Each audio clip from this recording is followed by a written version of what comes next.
Hi guys, welcome to this video. So last week my bike was arrived, and also I did tire lettering on the bike. So if you haven't watched it, you can click the card up here.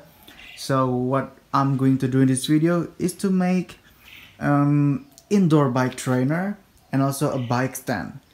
Okay, let's make a DIY.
Alright guys, so we have done to make the bike stand. Now we just need to make the roller right here.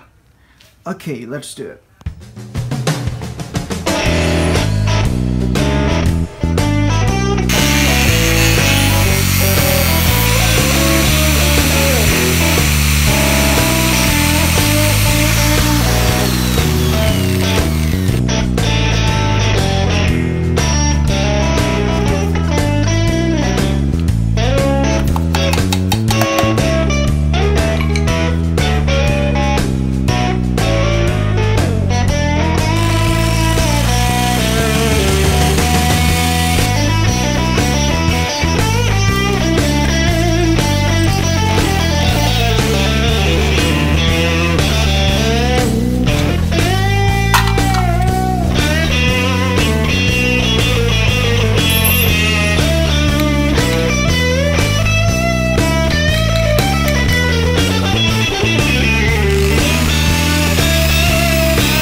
guys, so this is a DIY indoor bike trainer. So basically here the roller is working as the brake of the back tire. So you can set the pedaling hard by tighten this screw. So it's basically a bike stand and also a bike trainer at the same time, so it's pretty cool. Okay guys, thanks for watching this video. I hope you liked this video and don't forget to subscribe, and I will see you on the next one. As always, stay creative.